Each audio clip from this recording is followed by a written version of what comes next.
sig. Dinum gagab, Nifelheim, Muspelheim, Ild, Is, Trober, falder ind, Jotun skaber af sig. Dinum gagab, Nifelheim, Muspelheim, Ild, Is, Trober, falder ind, Jotun skaber af sig. Dinum gagab, Nifelheim, Muspelheim, Ild, Is, Trober, falder ind, Jotun skaber af sig.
Niflheim, Muspelheim, ild, is, tåger falder ind, Jotunn skaber af sig.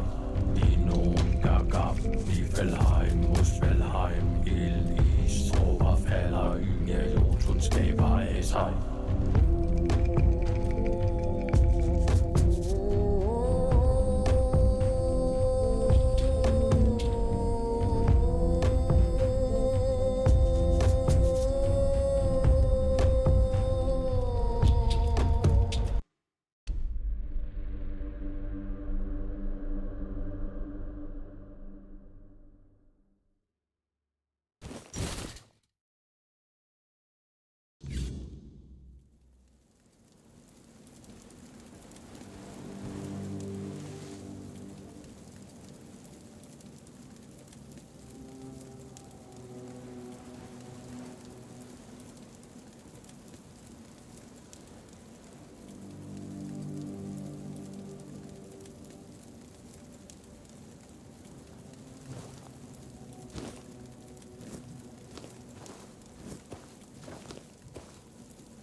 Ready?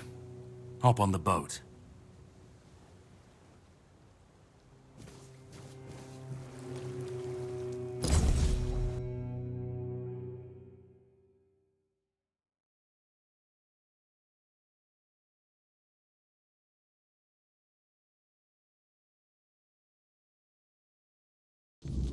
The sea was restless, waves slamming against the hull as you left the island asylum behind.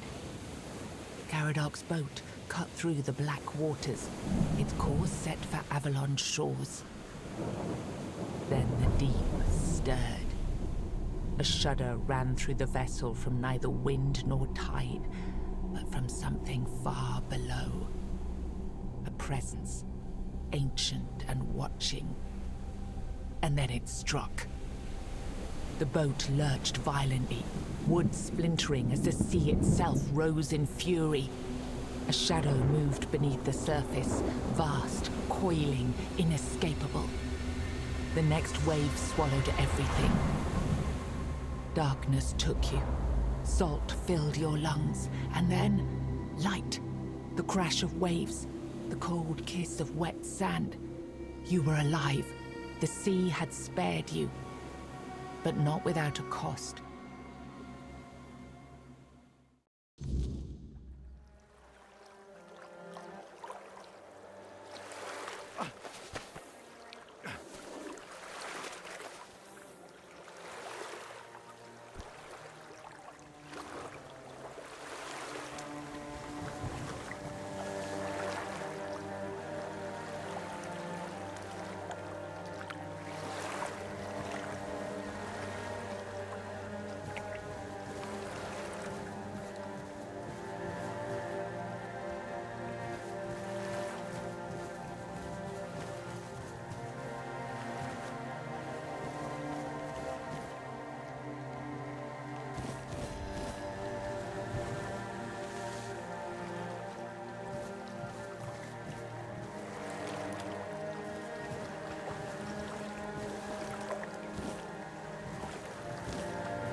Greetings, kind. Sir? Madam? Right, so, would you perchance be interested in browsing my wares?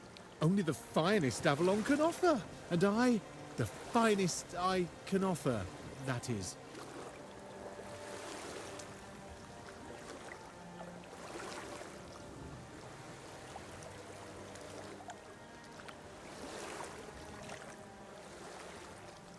Right, of course. Silly me. Oh, you'll have to excuse me. I have very bad eyesight. This is a thing that happens to humans, right? I mean, I'm pretty sure it is.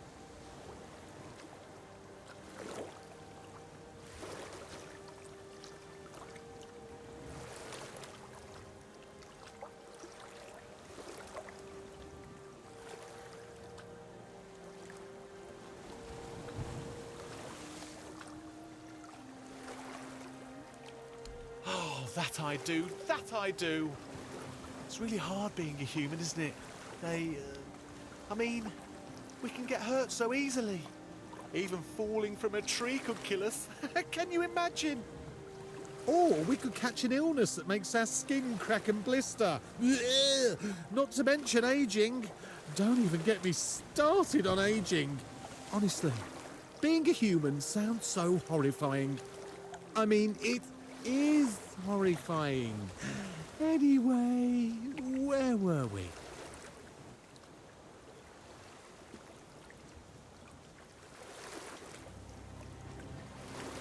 I'd just be grateful if you didn't try to sell me any weapons, or nails, or buckets with iron handles. It's not that I have anything against things made of iron. I simply don't condone violence, that's it.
I hope you found what you were looking for.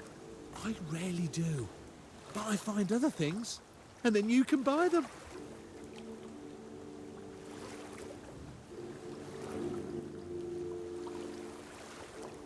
I'm really not, am I? Oh, I've only been doing this for a short time. A century or so, maybe. I don't have all that many regulars either. Most people either curse at me or run away. I don't understand it. I'm not trying to eat them or even kidnap them. And then there are those who accuse me of trying to trick them. Excuse me! I'm just trying to sell them some trinkets or pretty flowers. Where's the trickery in that?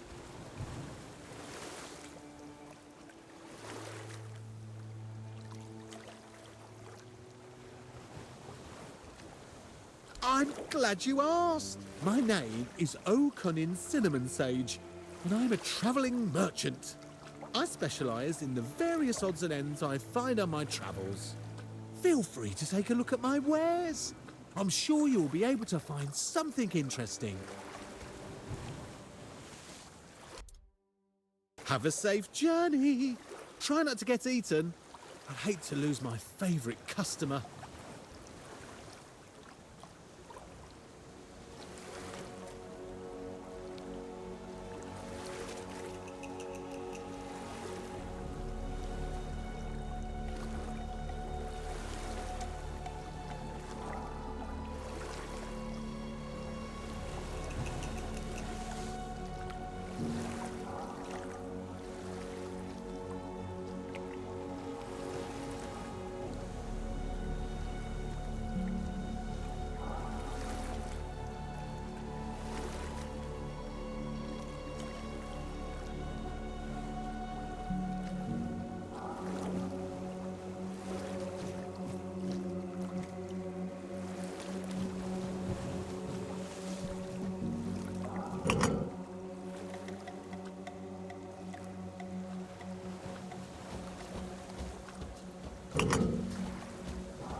I hope you found what you were looking for. I rarely do. But I've...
Look what you've done, you fool.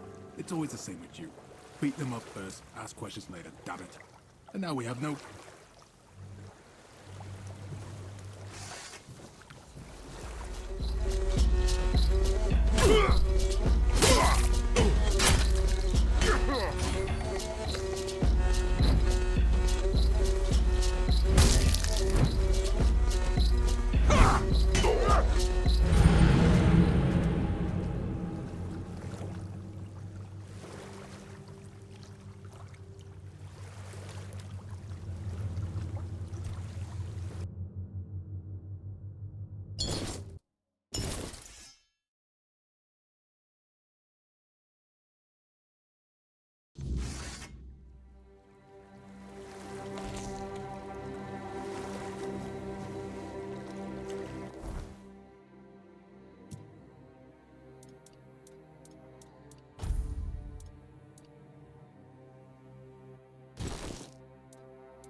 Oh, greet it. Right, so...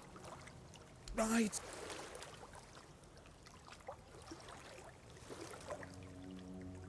Me? And anyway. I'm most... I'm Phil. I'd just be great. It's...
And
Where do you think you're going? This is my spot. You can, take the other side. Just don't get greedy.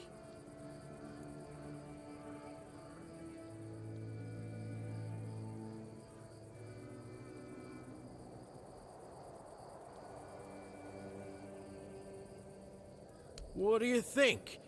It's good material. Be a shame to leave it rotting in the ground. Doesn't hurt that it pays well, if the keepers don't catch you. But they're barely around anyway.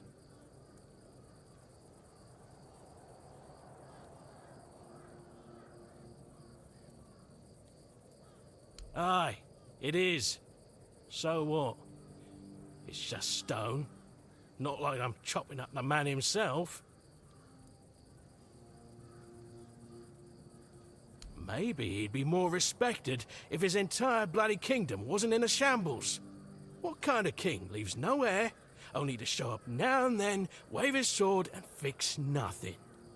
This statue's done more for me and my family than Arthur ever did.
Nothing like a pile of stone to keep you busy, I suppose.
suppose it has.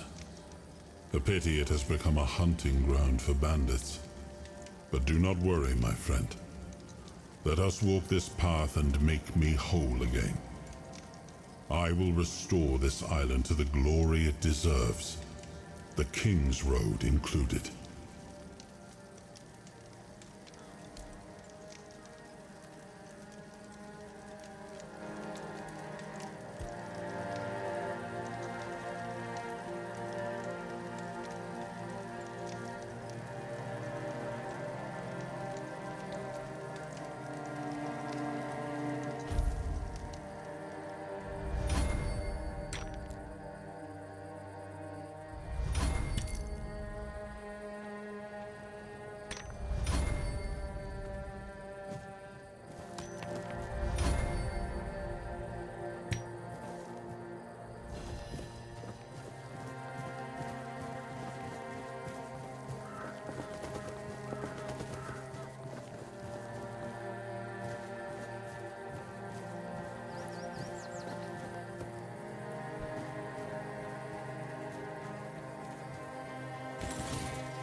their fun with you. Who had you as their plaything? The church? The druids? Some band of cutthroats? Ah, but it doesn't matter now that you're free. I'm Abigail, a knight. I swore my sword to my lady's will, and she kept me close, until she had no more use for me. Now, I walk alone, but a shadow never strays too far. You look wretched, and you smell like death. I've seen people like you before. Broken, worn down, dragged through the mud. If you've had enough of it all, I could grant you an honorable death. In a proper duel, you lived like a cur, but you could die like a knight. Wouldn't that be just splendid? Just say the word. Farewell, wanderer.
Who had you as their plaything? The church? The druids? Some band of cutthroats? Ah, but it doesn't matter now that you're free. You look wretched, and you smell like death. I've seen people like you before. Broken, worn down, dragged through the mud. If you've had enough of it all, I could grant you an honorable death. In a proper duel, you lived like a cur, but you could die like a knight. Wouldn't that be just splendid? Just say the word. I'm Abigail, a knight. I swore my sword to my lady's will, and she kept me close, until she had no more use for me. Now, I walk alone, but a shadow never strays too far.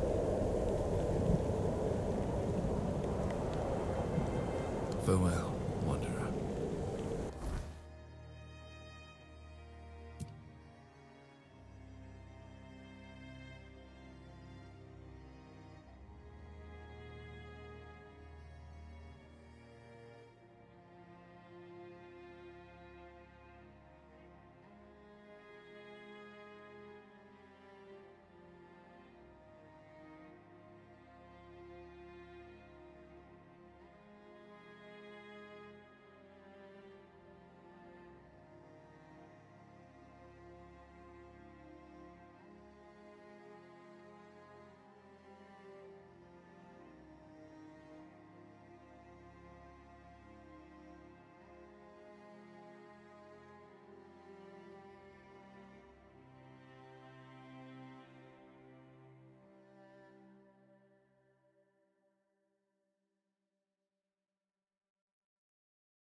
What's happening?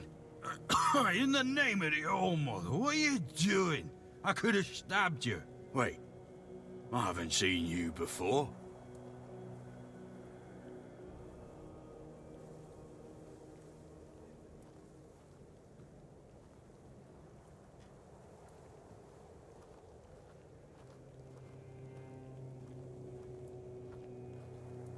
But we don't just let anybody in, pal. You need to have, things, proof. Things to prove you're safe. For Haven. Yeah.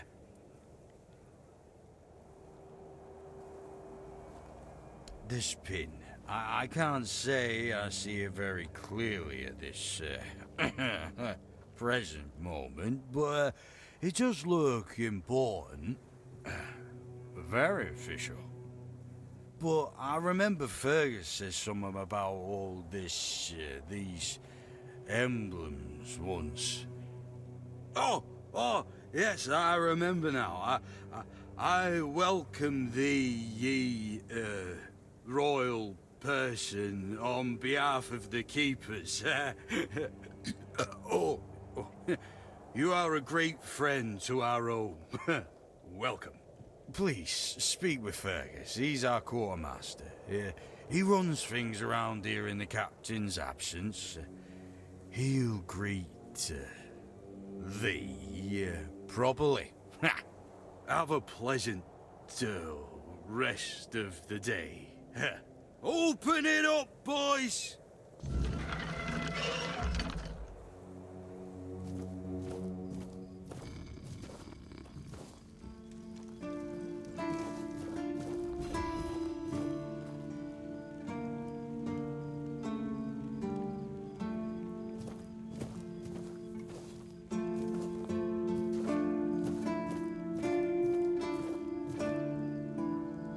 All Mother's tits. I've just about had it with this bunch of repressed virgins. And who might you be?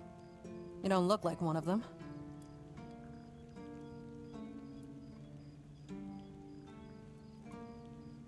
Oh, do I now?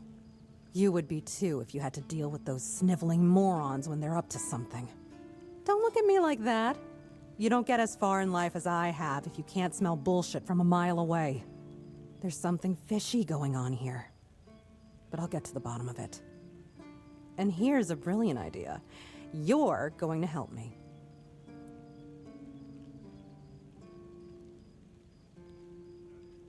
I just need you to go to Brandon and find out why that slime ball is pretending not to know I'm here. Tell him I'm waiting with his delivery. Although I'm pretty sure he knows this already.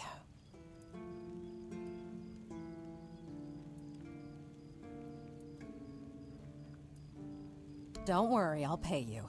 And who knows, you might even get a discount on my wares. You don't know? He's the captain of this entire circus. I thought since they let you in, you must have an in with him. But it turns out you know even less than I do. There's something going on, you know? They don't want anybody to know, but I can feel it. I've been doing business with the captain for years now. Then suddenly I found myself stuck here. They won't let me further in, not even to set up camp in the village. But they won't let me out either. Anyway, good luck to you. Come and visit if you need anything.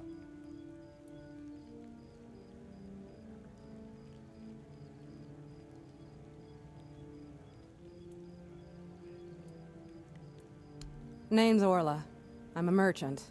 Or I try to be, when my business isn't being held hostage by a bunch of idiots who seem to be terrified of women. What was I thinking when I decided to leave Timberwall?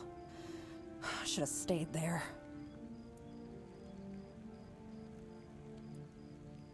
You've never been to the merchant capital?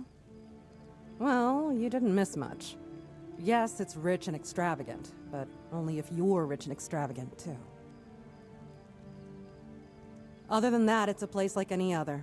The same pain and misery hiding behind gilded walls. It's not as exciting as people think. Or, well, maybe it is, if you like living with a bunch of backstabbing crooks. Yeah, now I remember what I was thinking when I left that place.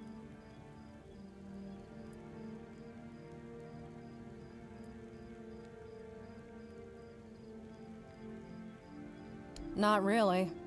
It's more of a requirement if you ever want to be successful in Timberwall. My family is full of them. I have no home in Timberwall. Well, we have an estate, but it hasn't felt like home for a long time. I feel like every time I go back, I recognize it less and less. The people are getting greedier and more desperate by the day. Business is slow, I'm not gonna lie. With the weirdness creeping in from the north and bandits everywhere, trade's just not as profitable as it used to be. But I don't know.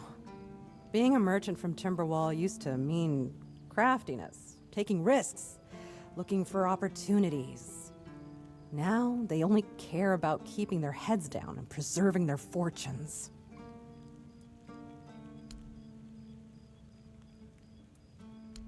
Oh, love, plenty.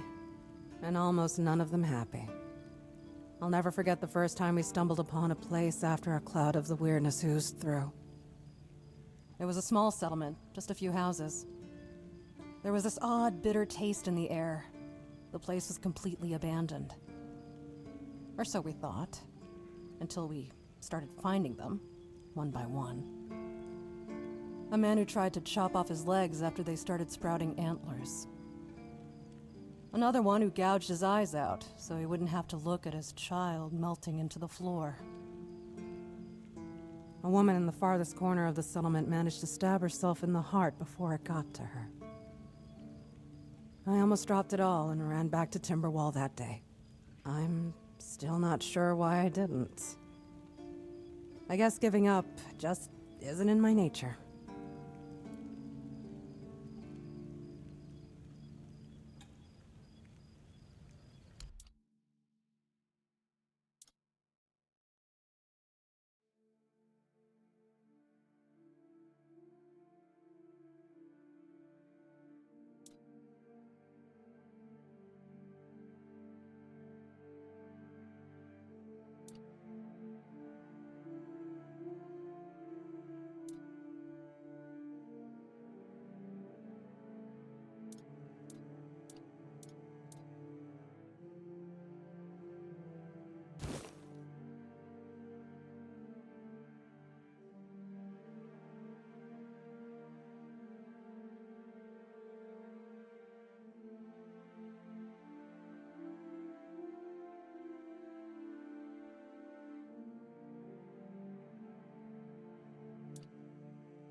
You do realize you won't score any points with the Keepers by helping me, right? Those holier-than-thou soldier boys have no idea what it takes to be a merchant in this sorry world. The things we have to do sometimes aren't exactly done according to the rulebook.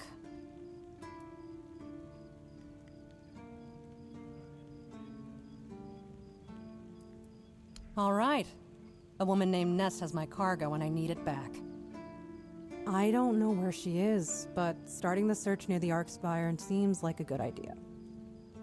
And yes, you'll get paid. Just bring me the wares.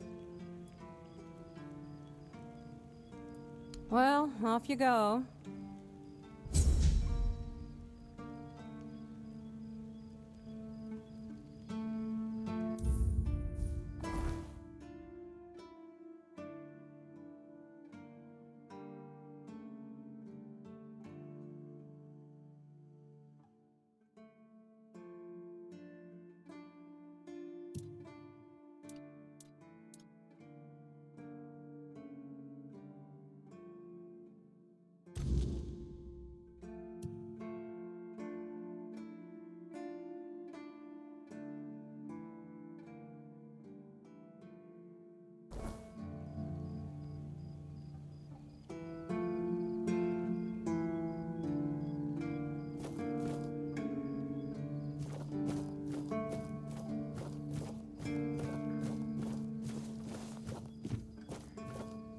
Let me guess. Camelot, no? Timberwall, also no? So you're not from the north? Ah, of course. You must be from Connacht. I should have guessed right away. So, who's in charge there now?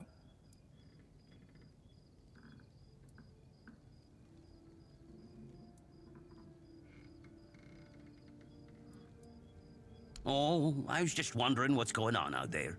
Here in the south, we have our own affairs. What happens out there in the world? Well, the news doesn't always travel all the way here. And they should. It's in our common interest.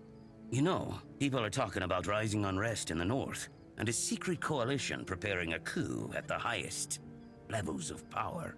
And that whole plague thing is just a tool to reach their final goal. The Red Priests are also trying to get something out of it. And to be honest, it's not gone too bad for them. The Druids are out of the picture already. Well, sure. They want to establish a new order on our island. And it's not clear who's involved in the whole mess. Maybe. Maybe our captain is even involved. Hell knows. They have their people everywhere. Damn it, you could be one of them too.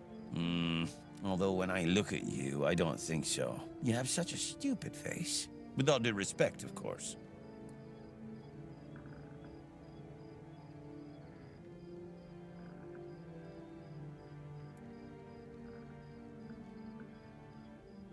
You see? It takes one to know one. And that means we're just pawns. Folks like us won't change anything. But we have to talk out loud. It suits them when everyone keeps their mouth shut. Wait a minute. I'm not suggesting anything here. I'm just thinking out loud. It doesn't make sense that the plague appeared just like that. Out of bloody nowhere? Hell no. It's a high-stakes game.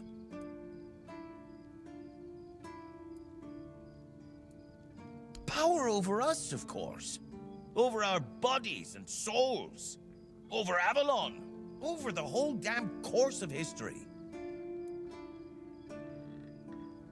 That's the case. Those sons of bitches are good at hiding. They kinda blend in and live among us. It's hard to tell if it's hideous magic or some other tricks. You know, I've been thinking lately. What if King Arthur is just a stupid fairy tale? What if the nobles and others involved in the whole conspiracy just made him up? And us peasants eventually just started to believe in it? You know, one story for everyone. They drilled it into our heads, and drilled until it finally stuck. And then they built statues, wrote books, and everything else.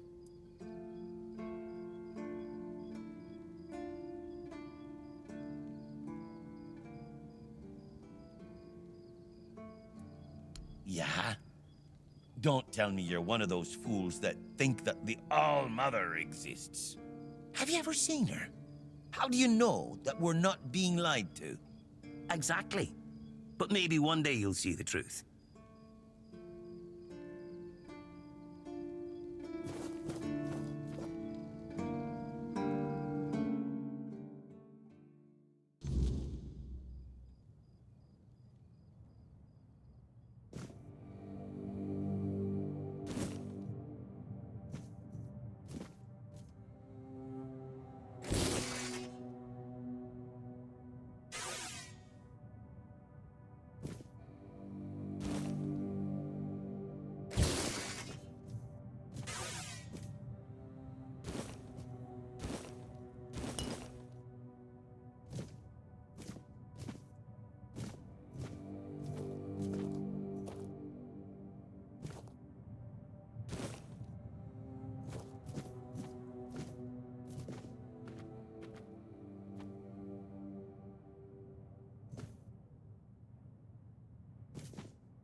Welcome! In the name of our eternally reigning Majesty King Arthur and the Knights of the Round Tables, I am obliged to inform you that fighting those who actively break the law and reject the rule of the crown is the duty and pride of every subject. As Camelot's representative, I will be paying a bounty of 10 gold pieces for the death of each bandit roving the area, as long as adequate proof is provided.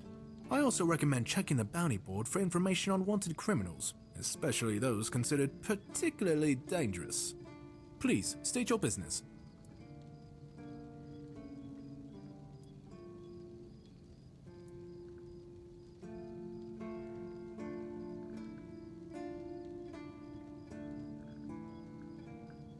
Oh, someone finally checked out the notices I was posting on the board. Do you keep bandits' fingers as trophies? I would.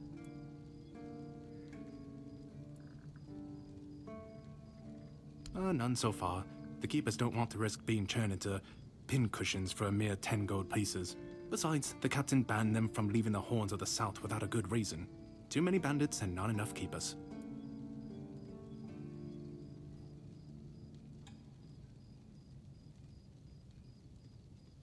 Oh, you have no idea. When I heard they were sending me south, to the very place that's crawling with bandits and barbarians from the tribes, I imagined I'd be a little closer to the action, you know? Fighting, gushing blood, screams and such like. I thought the veterans would be showing me their scars and stumps and telling me tales of how they lost their eyes, ears and limbs. Or even better, how they were ripping open throats and bellies. Instead, the only stories I hear are when those fools break their own legs when they get drunk and fall off the walls.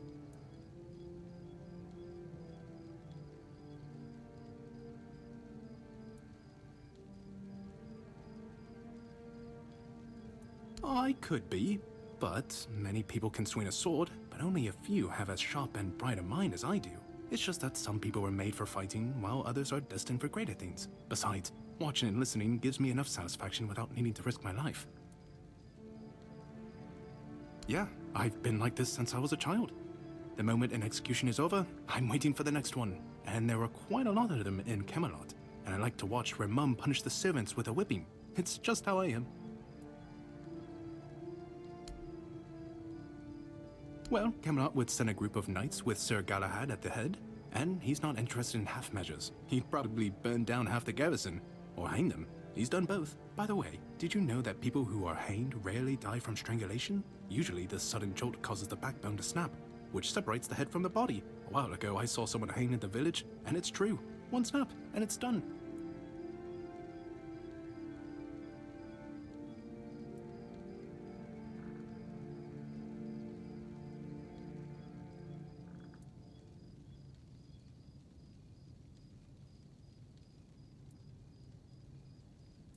No matter what you say about him, he's very efficient. Brutal, even by my standards, but efficient.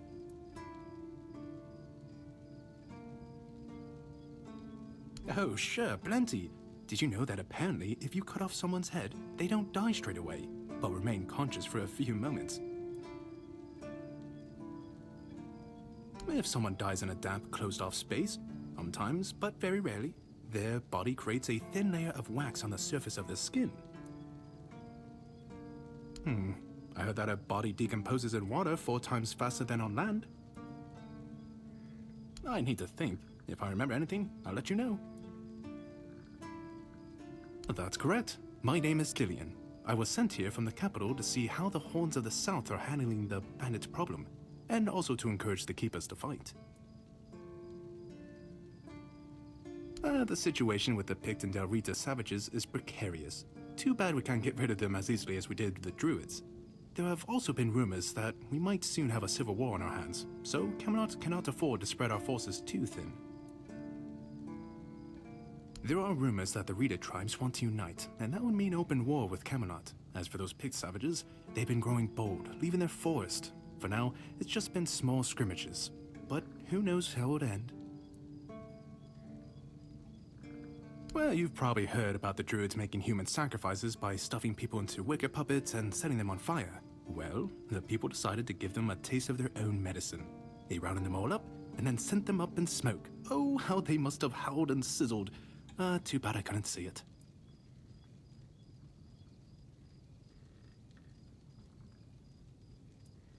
Most of them. The survivors have supposedly taken refuge with savages in the woods, and one of them is rumored to be hiding in the Horns area. But whether that was before or after the Charred Conclave, I don't know. Would you like to hear about him? His name was Slaudyarg. He was lurking near Blood Lake, a small pond where they used to throw the bodies of executed convicts. They say he would fish them out and use his magic to turn them into undead monsters. Supposedly, he started needing some fresher corpses, so he slaughtered one of the keepers. The Horns organized a manhunt. They found him and sentenced him to death. People say that the moment his body touched the surface of Blood Lake, the water turned red and it's been scarred since that day. Some say that Slaudyarg came back from the dead and seeks revenge. But if you ask me, it's just a tale by local simpletons. I don't really have much more to tell. It's hard to get any updates here. I only know that the new Lancelot has not been very popular, and that's putting it mildly. The Witch Morgaine would have been burnt at the stake long ago if everyone weren't so afraid of her. And then we have the commoners who seem to keep forgetting their place, and loudly demanding changes. Everything is falling apart.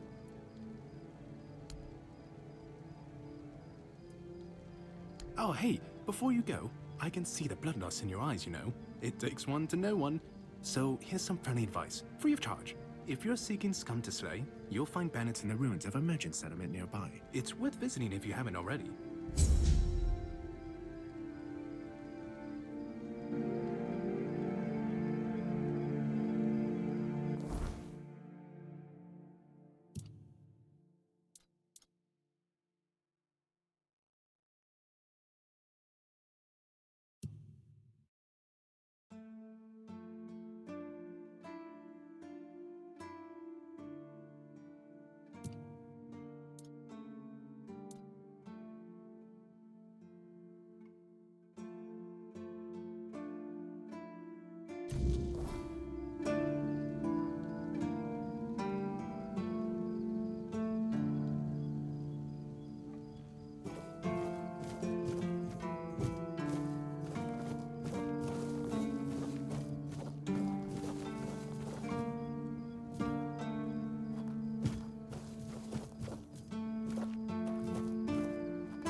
It's nice to have a break.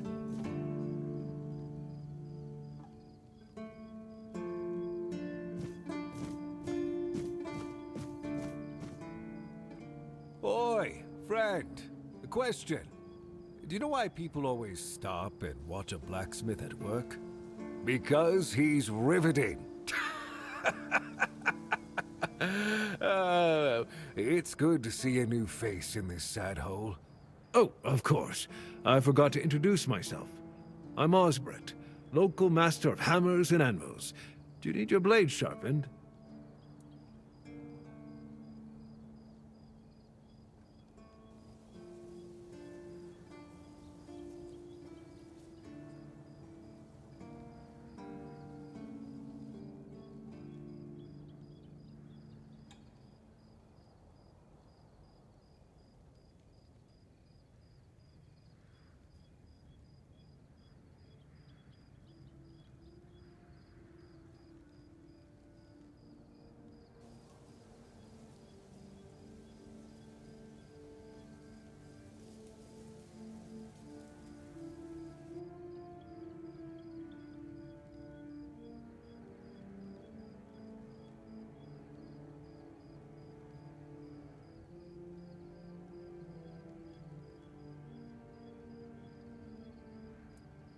Oh, not really.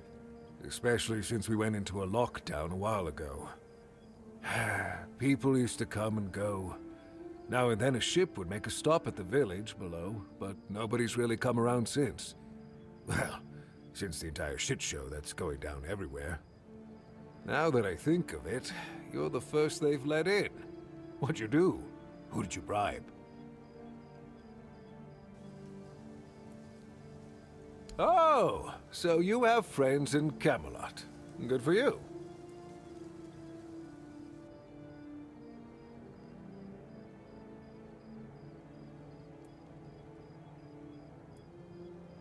Of course I do. Those pins are peak craftsmanship, and very rare at that. We only gave them out on Camelot's orders. But when I look at you, well, it's pretty obvious you wouldn't be able to beat a knight. And even if you found one already dead, you'd sooner nick his armor than a pin you knew nothing about. Either way, good for you.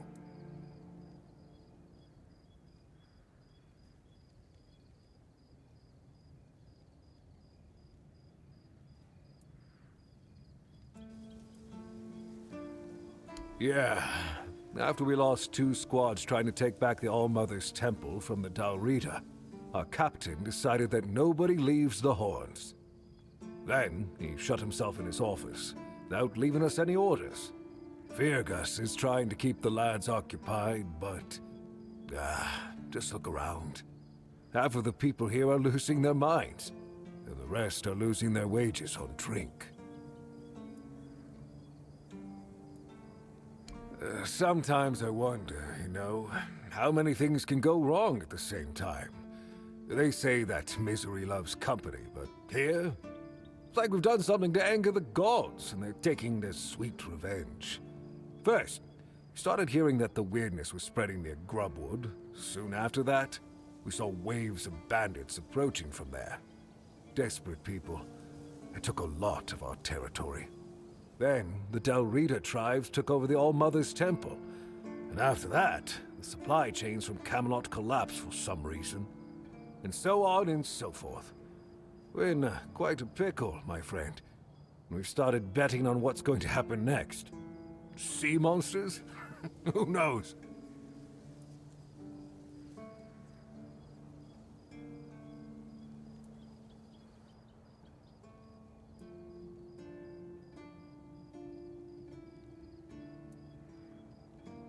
Truth be told, most of them are just people desperate to survive. When the villagers started dying out because of the weirdness, hunger, or raids, they lost their livelihoods, ended up with nothing to their names, and nowhere to go. So they banded together and started raiding whatever was left. Then they turned to killing each other. They're like rabid wolves. Too bad they're here now, too.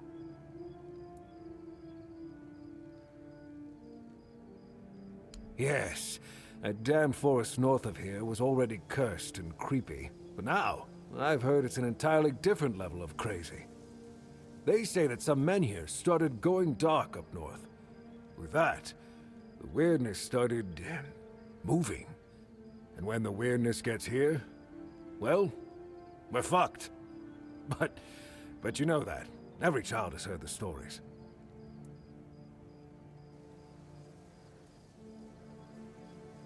That's... I don't know. It's hard to explain. They kept to themselves, perched in the mountains near the Forlorn Swords. Then something happened, and suddenly we saw ships arriving near our eastern shores. A couple days later, the tribes took over. One good thing is that the bandits aren't up to fighting with them. One bad thing, we aren't either.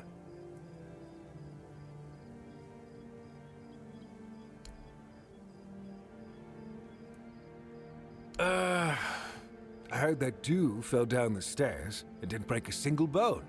So that's a start. Other than that, no, I can't think of anything.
Ha! Friend, I wish.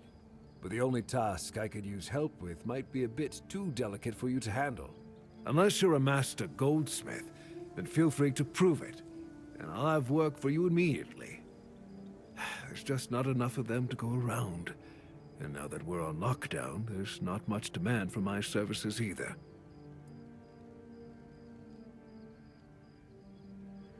Listen, I said I don't have any jobs, as in things I pay you for doing. That doesn't mean I can't teach you a thing or two. If you're willing to learn, that is. Since you're free to wander about while I'm stuck in the keep, maybe we can make good use of that. You've probably bashed in the skull of a beast or two, right? The alchemists. They're likely snatching up the corpses, using the muck to cook their weird concoctions. But perhaps you'd rather craft yourself some armor from those hides, huh? We should start with something simple. Let's see. I'll give you some notes on how to make armor. You gather the materials and get to work. And when you're done, you can bring it over so I can see what you've made.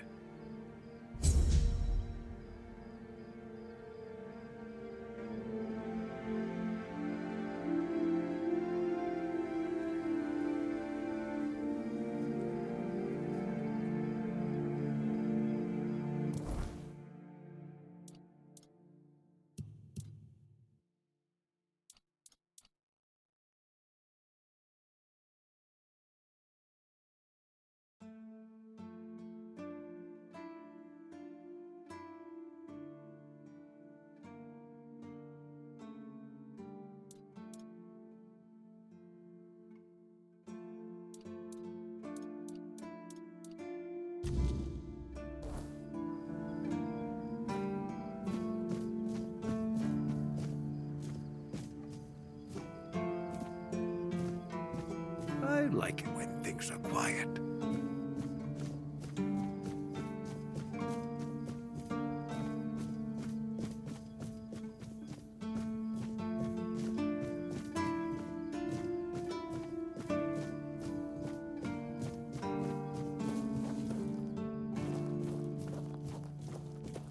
Blessings upon you, stranger.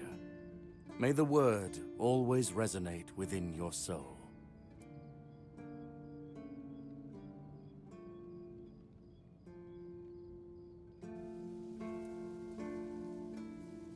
It's a sickness, a corruption, but also a mystery. Many of my brothers would call it a curse, a stain upon Ávalon that must be purged. And yet, I wonder, did Kai not teach us that all things have a purpose? That even suffering carries wisdom? The weirdness twists and warps, yes. It consumes and it takes. But it also gives. Life grows in its wake. Strange and terrible, but life all the same.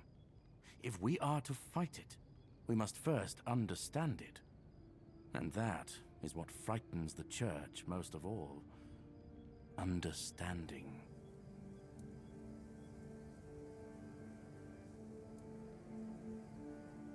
As prepared as any men can be against something they barely understand. Swords and fire will hold back beasts, but what of the creeping rot that twists flesh and mind alike? But there is one thing. The Excalibur they keep here. It has not been wielded in an age, yet the weird does not creep near it. Well, even as it rests upon its pedestal, the air around it remains untouched. The tendrils of corruption that strangle stone and steel refuse to claim it. The Keepers may not see it for what it is, but I do. There is power in that blade. Something ancient, something beyond the Church's teachings. And if it truly holds back the weirdness, then perhaps it was never meant for men alone. Safe? No. But safer than most, I suppose. But tell me, what is safety, truly? A stronghold? A weapon? prayer? I've seen men with all three fall just the same. So no, I do not feel safe. But I do feel watched. And sometimes that is enough.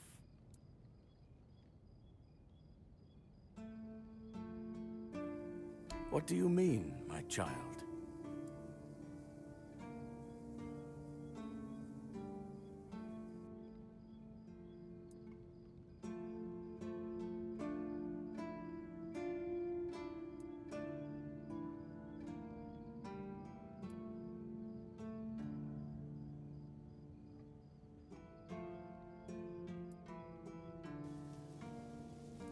Not much, unfortunately. I was sent to serve in the Horns of the South shortly after my ordination. I only know that many brothers dream of joining the research team working in the ruins. But I am surprised you know about them. The brothers wouldn't allow, well, a nobody to enter.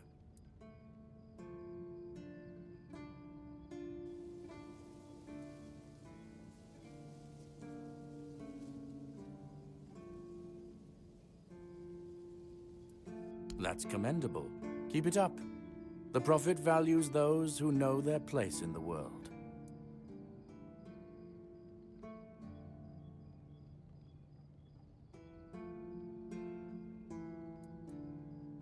I don't doubt it.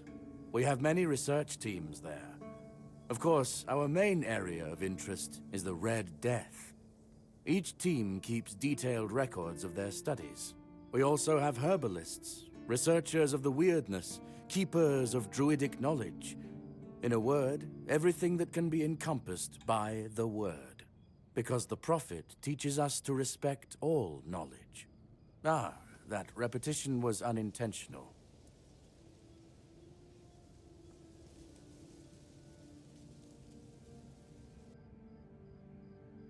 Indeed, my child. I have served in the Horns of the South since I turned 20. So, it's now my 40th year in the service of Kai and this noble abode. As for the asylum, I only know as much as my brothers deem necessary to relay to me in their letters. I only receive reports on their progress towards curing the Red Death. I'm afraid that I simply cannot believe your blasphemous words without proof. So it's your word against the word. Let's leave it at that. Certainly. Kai's blessings know no bounds, but sometimes it's useful to seal them in a handy flask.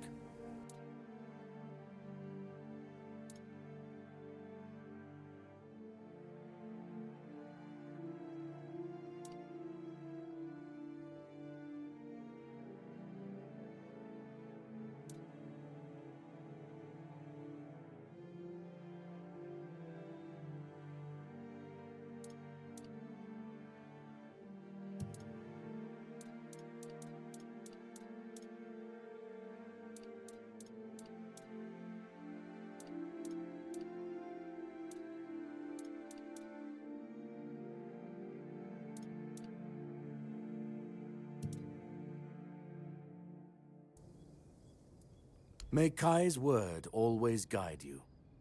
In the word.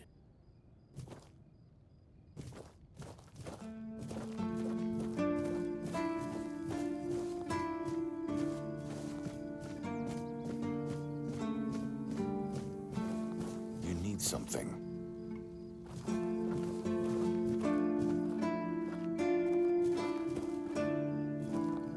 Sir, I haven't seen you before. I wasn't expecting any guests, and you don't look like a new recruit. And yet, Odrin let you in.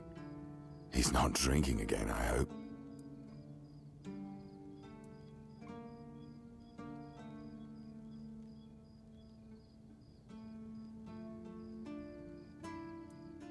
Huh, that's surprising. But good. Very good. He's been a drunk for as long as I can remember. Keeps saying he'll stop, but he never does. At least not for long. The name's Fergus, and I assume you already know I'm the quartermaster here. Now state your business. And please, try to be convincing.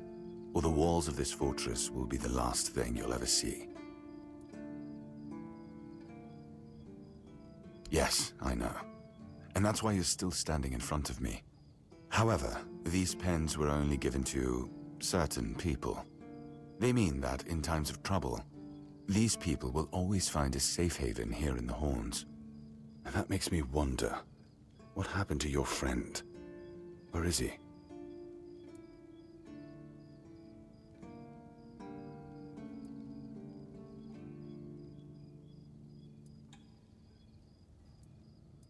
If what you're saying is true, he must have had a deal with somebody well above my pay grade, and that leaves only the captain. However, if you're lying, then you might as well have just confessed to the murder of a Knight of the Round Table. But nobody's that much of a fool, I think. Fortunately for you, I've seen my fair share of morons in life, and you don't look like one. Fortunately for me, this pen only means that I'm to make sure you're safe in the Horns. Nothing about helping you out with whatever you're up to. Anyway, welcome to the Horns of the South. Make yourself at home.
He's not our first line of defense.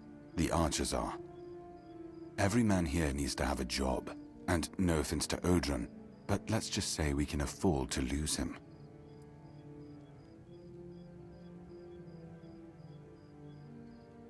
I'm sure the hordes of visitors clamoring at our gates can survive the insult.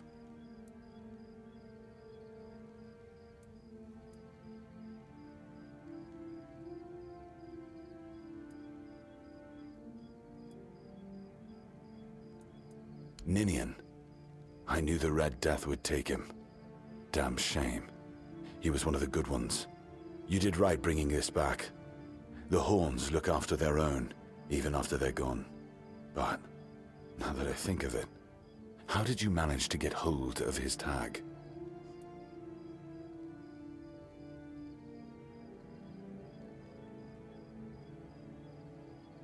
Tortured?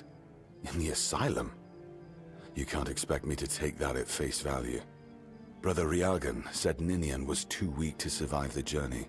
They came for him, and we even held a symbolic keeper's burial for him. And what were you doing in the island asylum? You look fine, but if you were there, near him...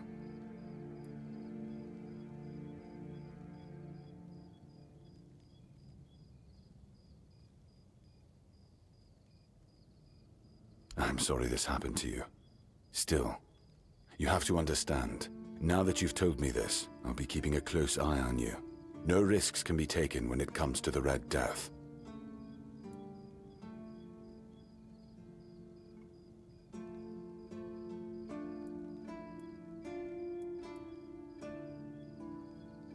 Fine then. This is the keep. Anyone sworn in as a keeper lives here, unless they're no longer fit for service. If that happens, they get transferred to the village. Otherwise, they're not allowed to go there without my express permission. So if you ever see any of my boys down there looking shifty, feel free to report them. You're allowed to walk around the keep and the village, but if anyone catches you stealing, I'll take your hands. If you attack any of my men, I'll take your head. That enough for you?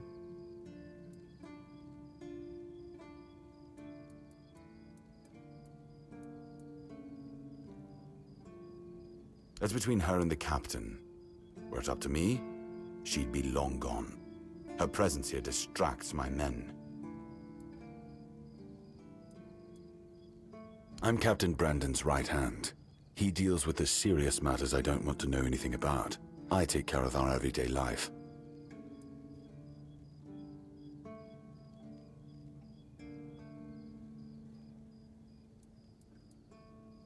That's one of our tags. Every soldier gets one when they pledge their loyalty. I just hope the body you took it from was already cold, because killing a keeper would land you in some serious trouble. You know, here's what I'm thinking. If you stumble over any of our fallen keepers out there, bring me their tags. Sure, they all swore to stay here until the bitter end, but they have families who deserve to know what became of them. It's part of my duty, but since I can't send any more beyond these walls, maybe you could lend a hand.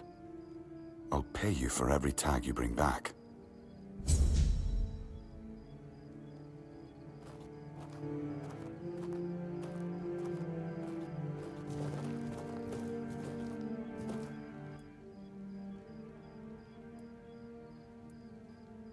Just as I thought. If you have friends among the knights, you'll want to talk to the captain.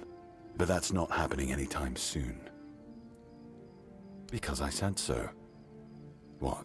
Did you really expect that you could just enter our keep and head straight for the captain's quarters? There wouldn't be much point in having walls and guards here if anyone could just do that, would there?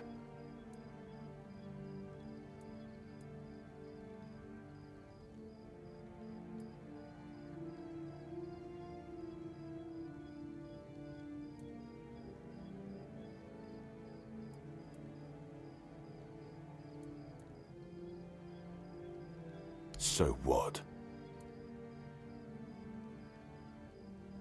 And have you helped any of my people? Or are you just here to wave that pin in my face again?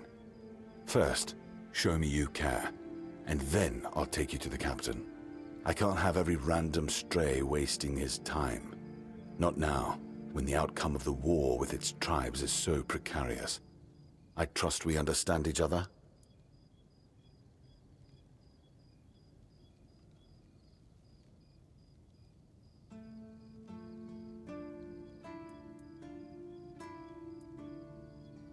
Good. Come back when you've proven your worth to the Horns of the South. Then we'll talk.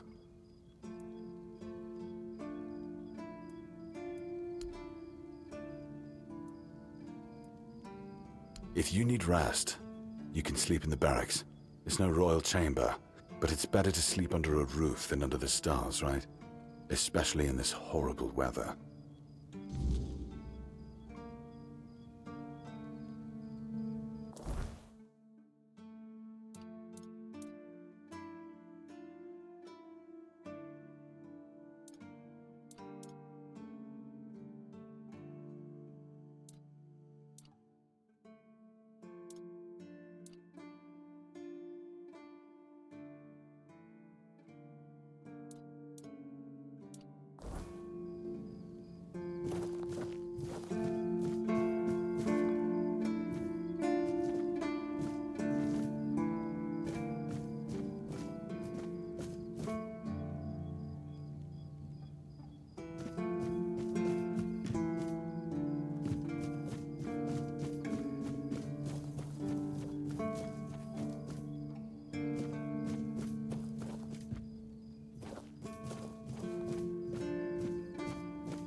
Stay out of my way.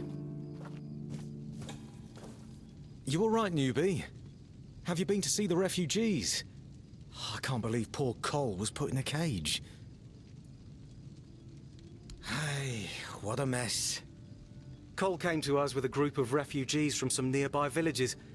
They were looking for shelter from, well, everything that's been happening here. Bandits, the weirdness, the Del Reader, hunger. I was happy Fergus let them in and allowed them to stay. You'll meet them in the village. They live in the buildings up high. Not long ago, though, Cole started acting very strange, erratic, sometimes even aggressive. One of our keepers, old Mahon, tried to calm him down.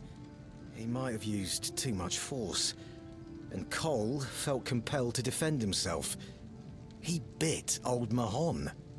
And since then, the old fool has been lying in the infirmary. Frankly, I think Mahon brought it on himself. They shouldn't have put that poor man in a cage. Wait, if you ever meet Patrice, please give her those flowers. I know it's not much, but I'd like her to know she's not alone. I support her and the other refugees. And I'm sure there are more of us who do.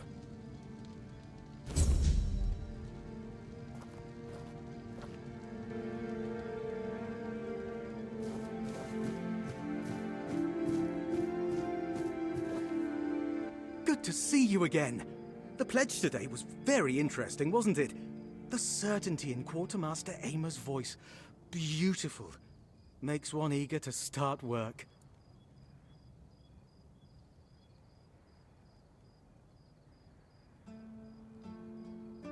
Huh? Ah, yes, of course. So, what do you need this time? The pass again? Are we planning a trip to the Stale Lamb? Hey, not this time, my friend. I've run out of ink. I'm waiting for a delivery. Steward Orla will let me know when more arrives. In the meantime, I need to ask you for a favor. So, you in?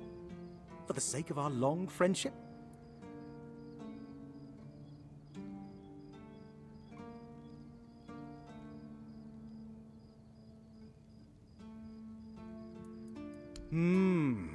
Just as we agreed.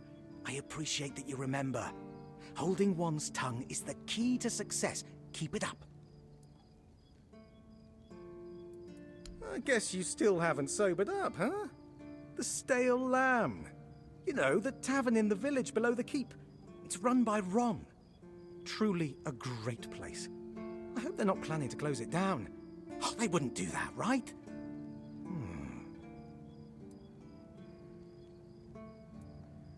Orla. I'm sure I'm not mistaken. Anyway, about that favor I asked of you. You do know it needs to stay between us. Do you understand? Say you understand.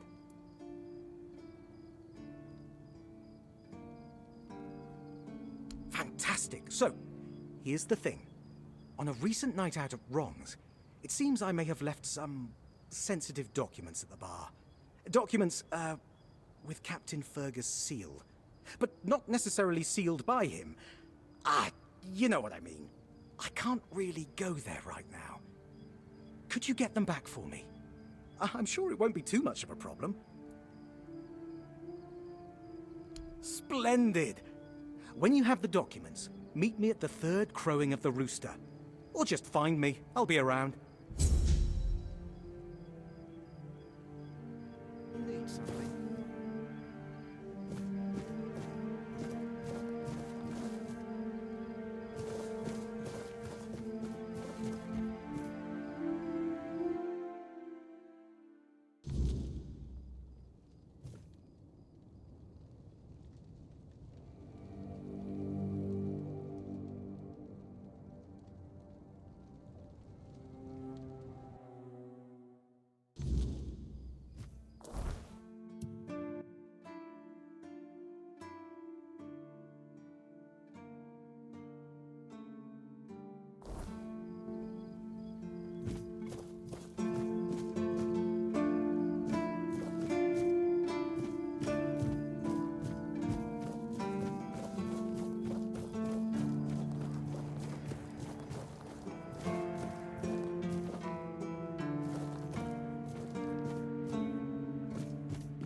Mother have mercy, not another one. If I let you pass, will you promise not to make any trouble?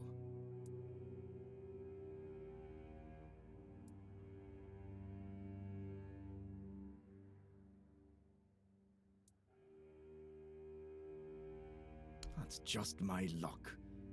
Take the post, Tiernan, they told me. You'll be looking after a village full of old farts. That's practically early retirement, they said. What a load of crap. There's always something. If it's not the deck falling apart, it's a refugee running around biting people.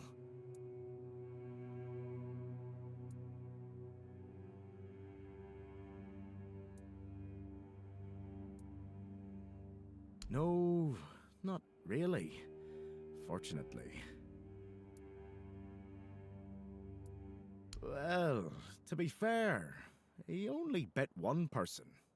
But it was a keeper. I know Mahone can be a piece of shit sometimes, but gods. Now both of them are sick. And Haber's got no clue what's wrong. Which is the only reason that refugee isn't dead. Yet.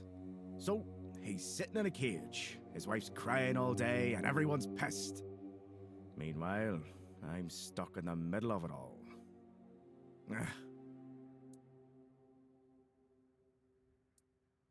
No need to tell me that. But I can't just go back to patrolling the walls. I'd be a laughingstock. I'd rather sit here and hope everything works itself out. I mean, everyone's gotta die someday, right? So whether it's me or them, at least my problems will be over. The deck? Nah, just old wood. Honestly, it's the least of my problems. But I've got no way to fix it. Dara's always busy with his lighthouse, and every time I try to do it myself, someone else needs me for something. I can't even sneak out to the tavern because last time some rich bint started complaining that everything here smells of fish. That's a seaside village. What else would it smell of? You do that? That would be a huge relief. Well, maybe not huge. There are bigger problems, but it'd be a start. Truth be told, I don't know why they want it so badly. It's for boats. No one here even uses boats. But, well, you know how it is with old folks. Once they get fixated on something, there's no point in arguing. I'd pay if I could, but this was supposed to be my job. The budget's long gone. But if you're interested, I could teach you a thing or two about home decor. Not exactly standard keeper knowledge, but, well, we all have our secrets.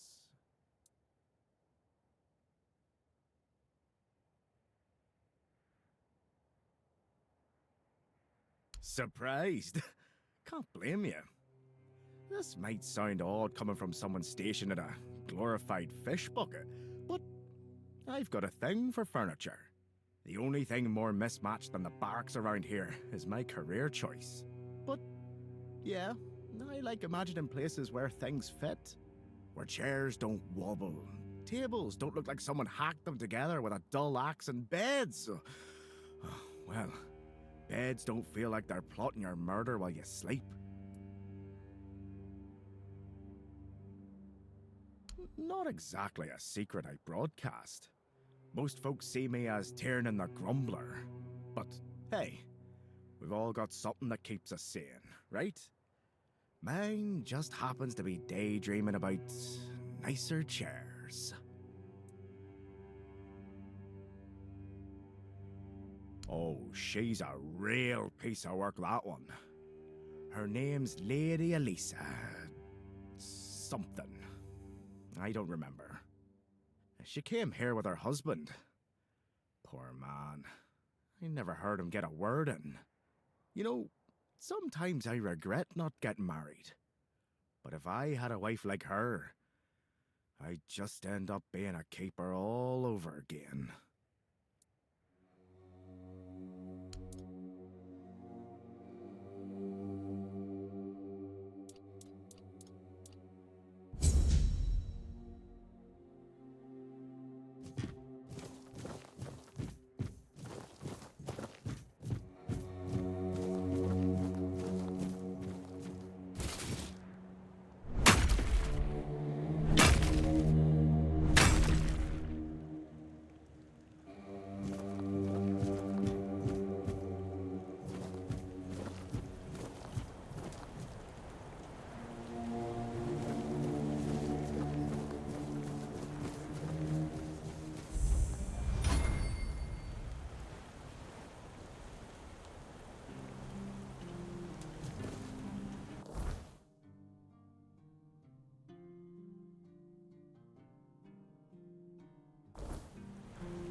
What do you want? To gawk at the beast? Well, I'll have to disappoint you. My Cole is not the monster you all believe him to be. So you really don't know? If you're not from here, I'm not sure what could have brought you to this hellhole, but you have my sympathies. Just know that Cole isn't like that. Something is poisoning his mind and soul.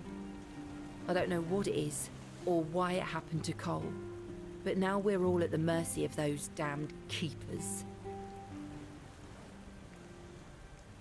One evening there was a quarrel between our group, the villagers, and one of the keepers. They'd had a bit too much to drink and let some comments slip.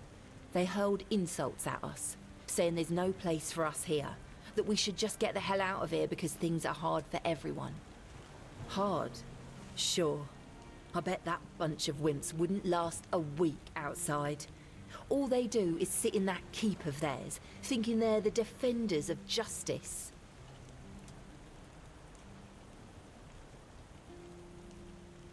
Well, Cole went mad. I've never seen him like that before. He attacked that keeper and bit him. It was serious, but the keeper survived. If it weren't for the other men from the village, things could have ended very differently. Afterwards, they chained Cole up and locked him in a cage. His condition started to worsen. They said a monster like him doesn't deserve a jail cell. Jail cells are for humans. Bastards.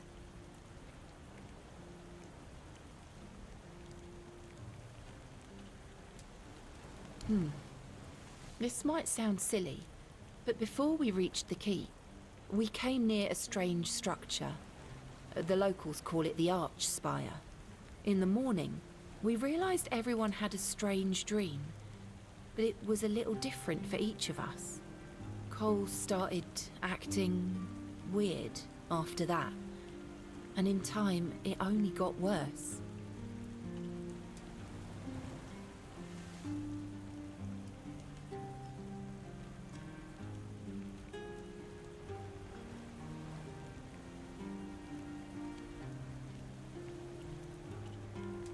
I was in a strange place.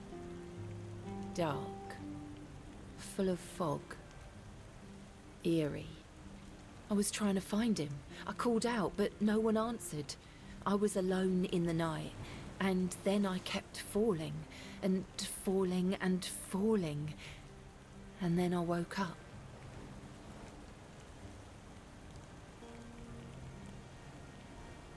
Well, it was pretty typical. We started a fire and threw some cobwebs into it. Frank brought them back from one of his treks.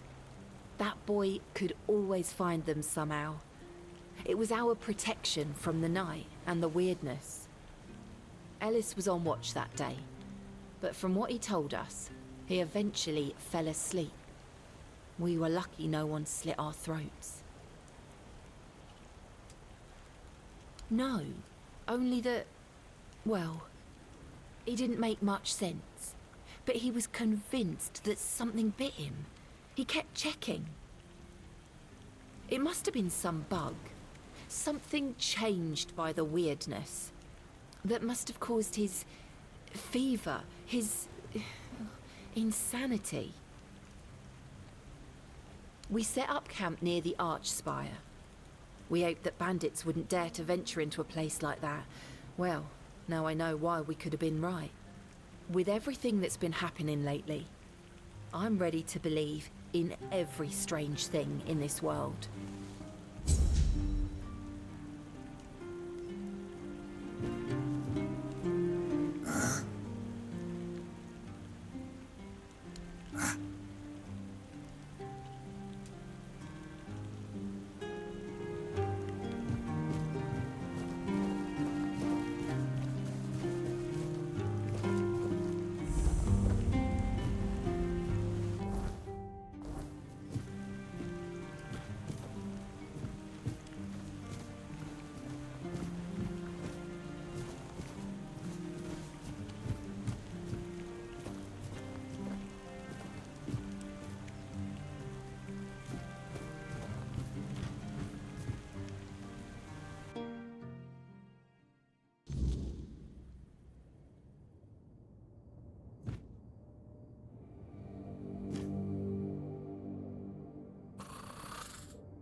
Excuse me, could you get me a clean glass?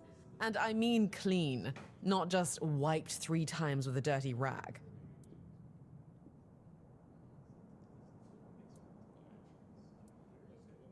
My name is Alyssa Murray, and I'm here with my husband, a very important cloth merchant.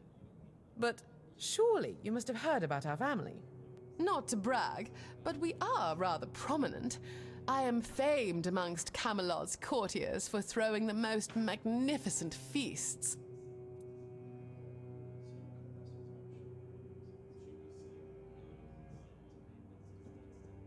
Well, my Duncan is here on business, of course.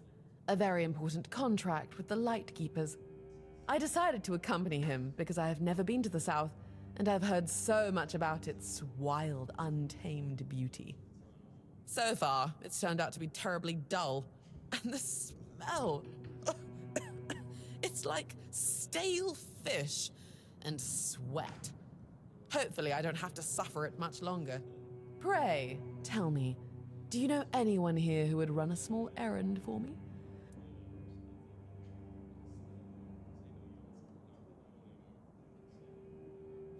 Oh, nothing major. You see, I've had my eye on this beautiful abandoned estate overlooking the sea. It's not very far from here, but it's far enough away from all this rabble. If we stay here for a while, I need a place for myself. You understand that, right? No offense, but I can't keep living in a filthy room at an inn. When I asked the innkeeper to draw me a bath, he brought me a bucket. A bucket! Can you imagine?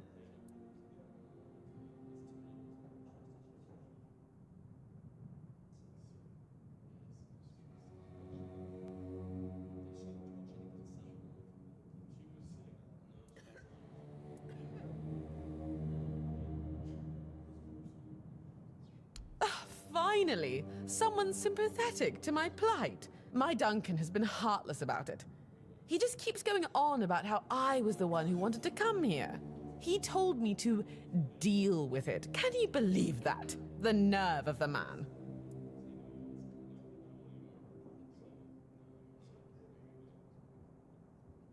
Well, what he doesn't know can't hurt him, can it?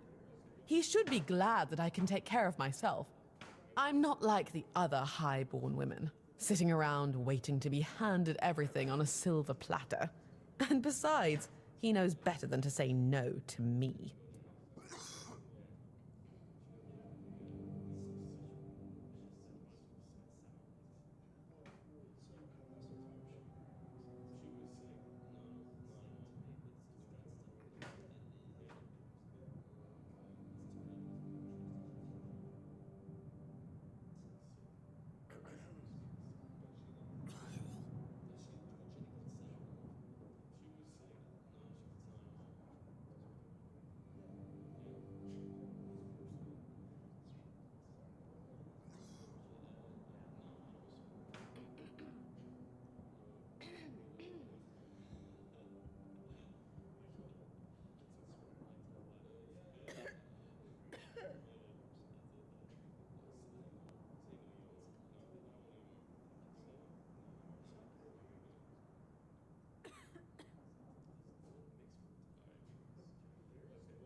Fine. The problem is that the manor appears to have some occupants, not legal ones, mind you, who need to be evicted. Forcibly, if there's no other way. You'll do it for me, won't you, dear? Splendid! I can't wait to start decorating. Maybe something nautical, to go with the sound of the waves crashing on the cliffs? Or do you think that's a trifle trite?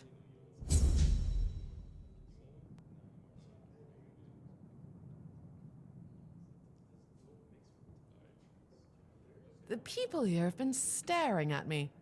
I know I must be a novelty for them, but I'm starting to feel uncomfortable. So, have you managed to get rid of our little problem yet?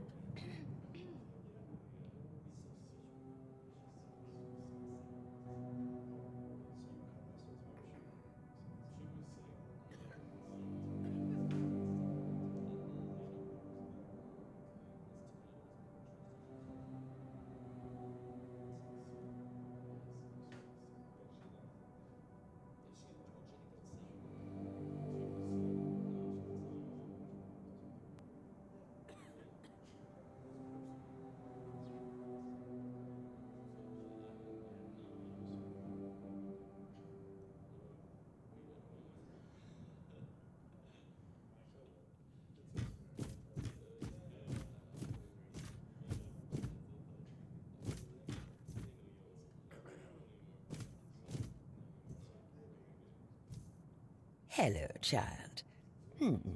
You look competent enough. I can see that you're not of noble blood. Oh, no need to tell me that. I've tutored the children of aristocrats from all over Ávalon. Fortunately for you, my opinion of them is not particularly high. Oh, and you don't look like one of the locals. Are you a visitor? Or an adventurer?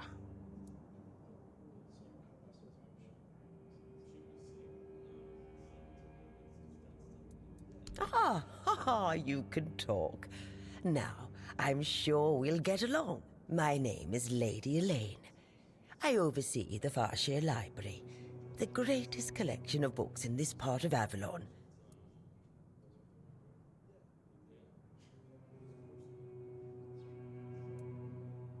By the All-Mother, don't tell me you don't know what Farshire is. The largest duchy in the middle of the island, with the wise Lady Kincaid in power, who has a hold over the entire territory. Nothing? Oh, really?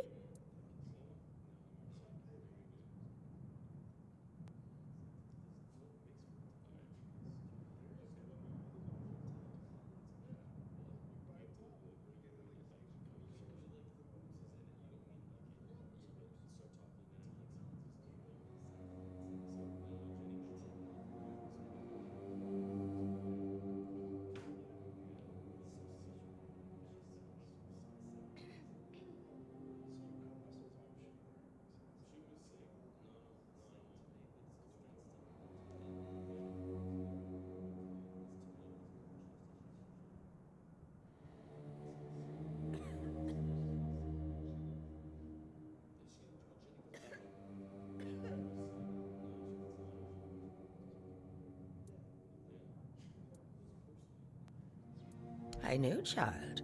I know. Everyone was surprised. Camelot turned up their noses at this for years.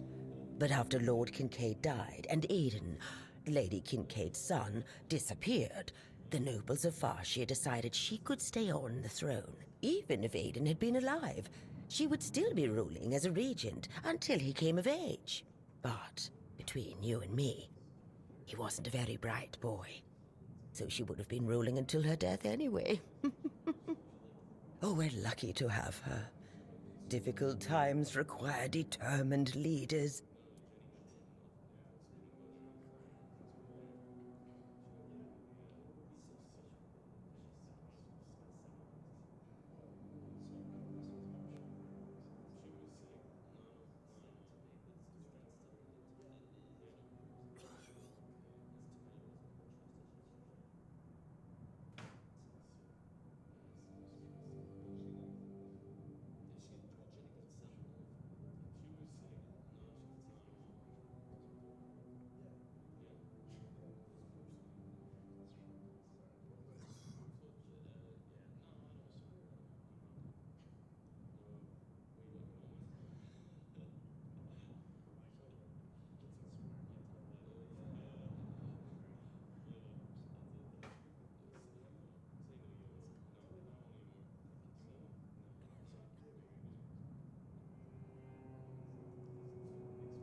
Worse than ever.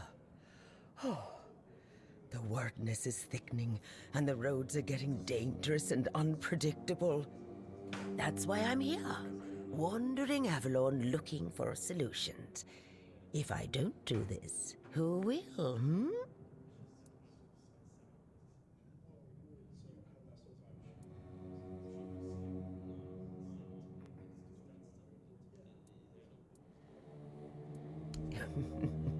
You're probably wondering what a feeble old lady who can't even lift a sword could possibly accomplish.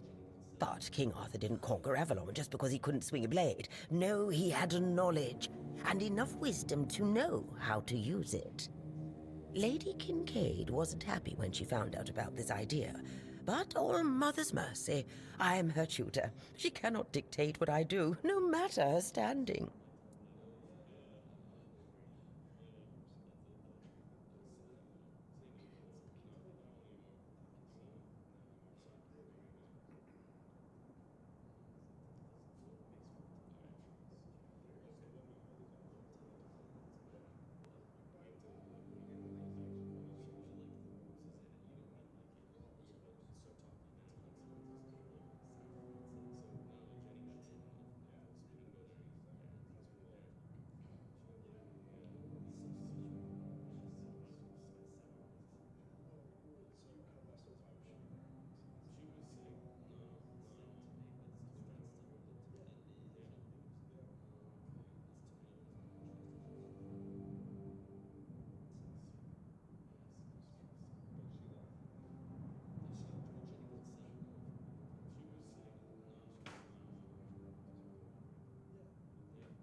Oh, do you mean a family? Oh, I've never had time for such trifles. No suitor was ever more interesting than a good book, nor did any of them smell better either. And I've raised enough of other people's children to never wish for my own. Oh, surprising.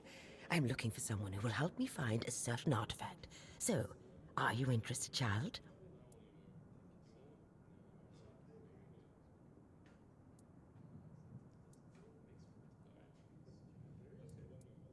I came to the Horns of the South because I found a fascinating book. It referred to a certain object, a figure most likely, which has the ability to dispel the wordness like a menhir can. Apparently, it can be found on the ship called Andraste, which sank over 100 years ago somewhere in this area. However, when I asked those nincompoops about it, they just laughed at me. They said that the Andraste wasn't carrying anything of value, and even if it was, they wouldn't freeze their butts off in those chilly waters.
The Last Voyage of the Andraste by Elvis the Lightkeeper.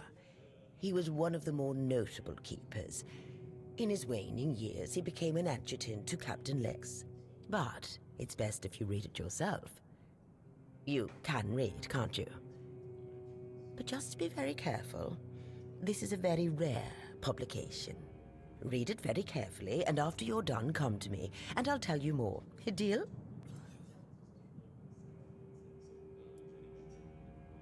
And they say young people don't want to learn anything.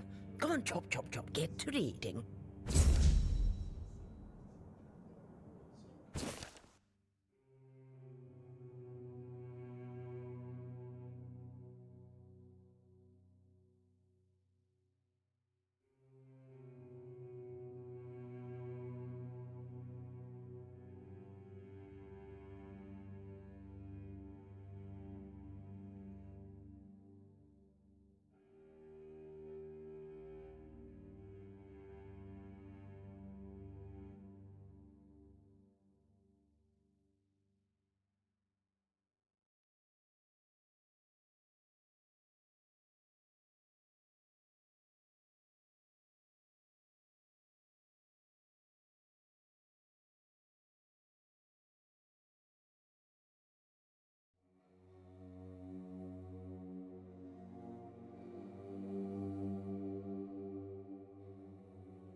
And? Have you read The Last Voyage of the Andraste? Oh, splendid, splendid. Oh, it's an excellent book, don't you think? Now, let's test your reading comprehension. According to Elvis the Lightkeeper, in the mine near the Horns of the South, they found something that they took with them on the ship. Do you remember what that was, child?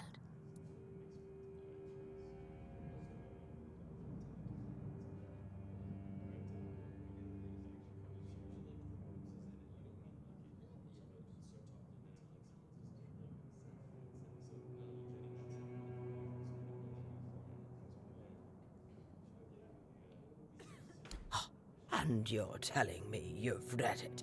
By the All-Mother, it's like dealing with a 10-year-old.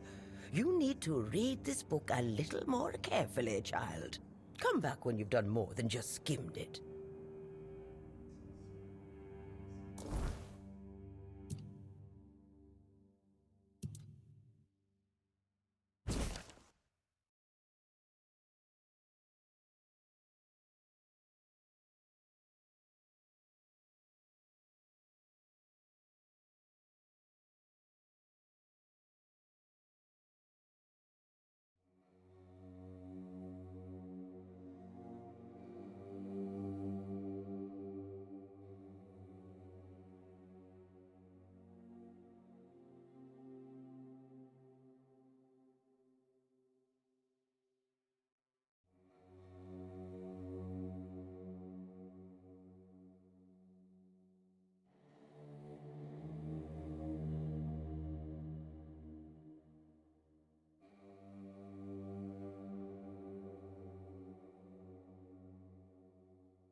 Have you read the book carefully this time? Good. Well, let's try again then. According to Elvis the Lightkeeper, in the mine near the Horns of the South, they found something that they took with them on the ship. Do you remember what that was, child? That's right. This is the artifact I'm looking for. One that might be vital to repelling the wordness. According to Elvis's description, the figure is smaller than a menhir, and light enough that they were able to carry it to the ship without any trouble. Were it small, it would probably have been placed in Captain Lex's quarters instead of in the hold. I've estimated it should be about 1 meter tall. Good. Next question. What was the Andraste's destination?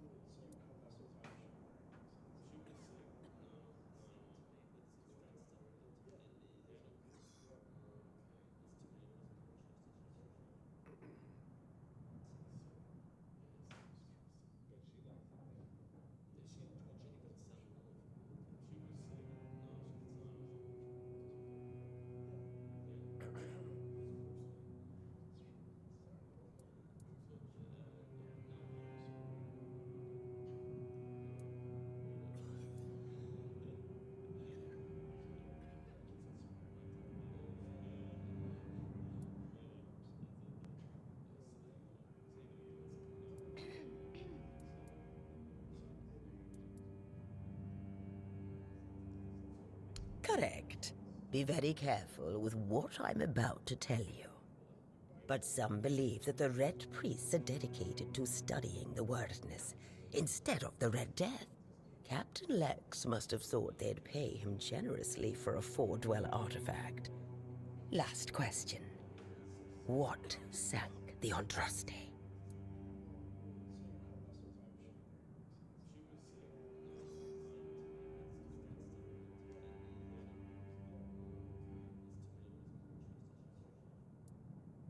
Yes, you did well, child. I can see that you were paying attention. According to Elvis, the Andraste was sunk by the legendary terror from the deep. But if you want to know more, ask your keeper friends. They should be much better informed. Now, all you need to do is find the wreck of the Andraste and retrieve the mysterious figure. Oh, if only I knew. It must have happened somewhere on the way between the Horns of the South and the Island Asylum. Oh, but where exactly? Fortunately, I know something that could help us. In the Horns of the South Museum, there are some extremely interesting books and documents lying around and collecting dust. Can you imagine having such treasures at hand and choosing to completely ignore them? Oh, barbarians. Among them, you'll find the Andraste's logbook, which was saved by Elvis. I've read it, of course, but I know nothing about sailing. I'm sure such a competent child as yourself will handle it much better. Go to the Horns of the South Museum, read the logbook, and then tell me whether you managed to locate the wreck of the Andraste.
Oi, Noel. What if I pulled Excalibur from that stone, but it broke, but only at the tip? Would I still get to be king, or not?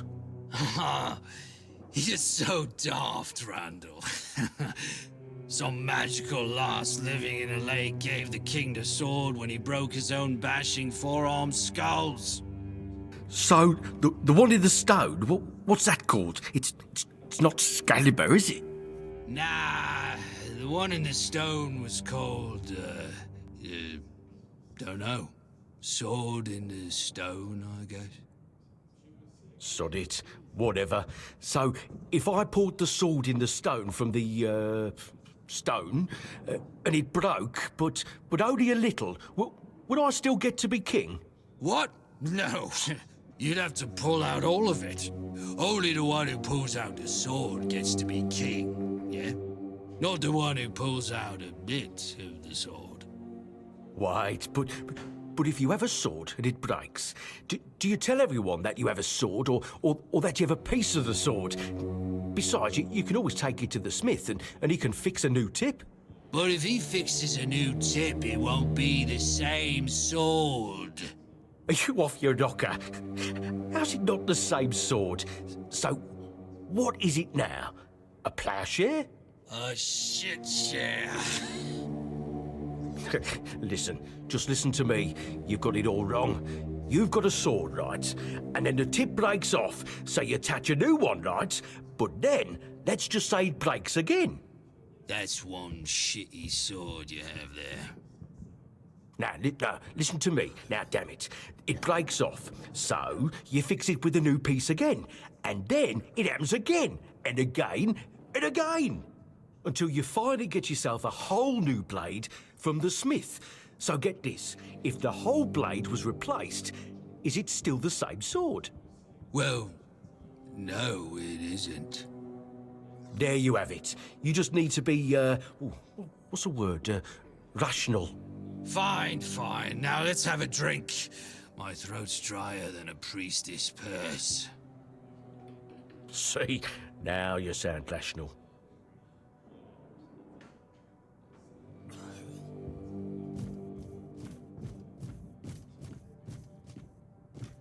Who are you? Another refugee? This place is already crawling with your lot. It's like a Camelosian privy after a feast. In my day, you only saw old, familiar faces round here. And maybe we didn't all love each other, but a local is a local. It was easier to share with others, even when you didn't have much.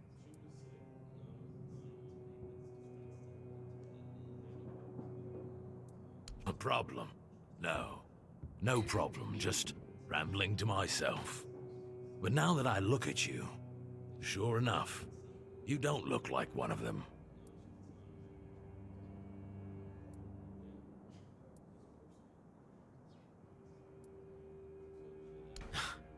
Do you see anything interesting around here? There's this tavern, and plenty of fish in the sea. Decent place to retire, but not much else. Well, if you're looking to sightsee, try the sunken village.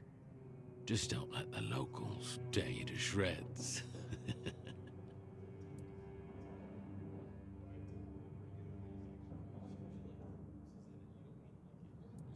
You asking me? They came here and made themselves at home. I ain't talking to any of them. Orderly. No damn rabble begging at the gates and eating us at a house and home.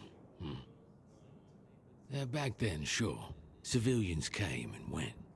But housing them, feeding them? We had a rule. No freeloading. But I guess that went out the window, along with our pride.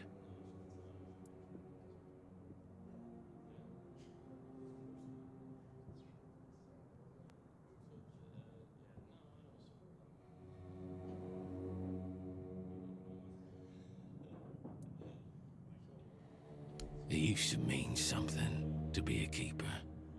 You could come in off the streets and keepers would make a man out of you. Now, bunch of spoiled lordlings sold off to Brandon by their daddies for a bag of gold. Treated like they're made of glass. Soft. Weak. The lot of them. What's there to be proud of?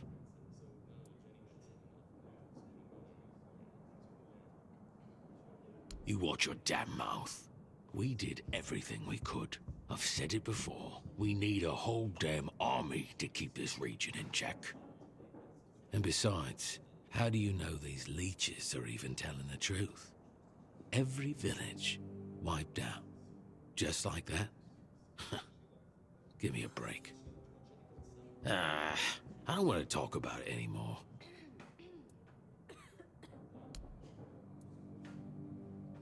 Get moving, then.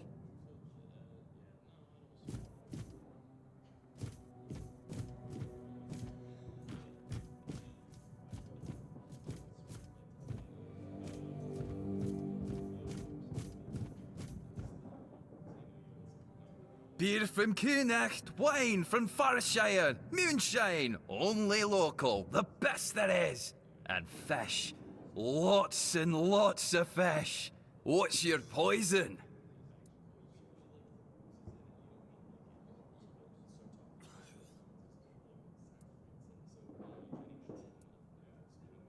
You mean the old pier? Well, first of all, it's not that old.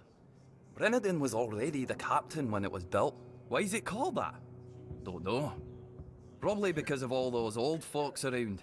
A lot has been happening here lately. Plenty of new faces. I definitely can't complain. I'm finally running a proper tavern. People come and go and the regulars drink as usual, as it should be. Daddy will be proud. Hey, not here, obviously. You won't see your old man here unless your name's Dara. Mine sent me here because he hoped I'd make something out of my life. He never wanted me to pour a beer and look at the same tired mugs day in, day out, but as it turns out, the apple doesn't fall far from the tree. I got mauled by a werebeast during a hunt, and after that, the captain decided I wasn't any good for active service, so he sent me here. I was bored out of my mind, and since there wasn't one here, I decided to start a tavern. At least I'm not as bored anymore.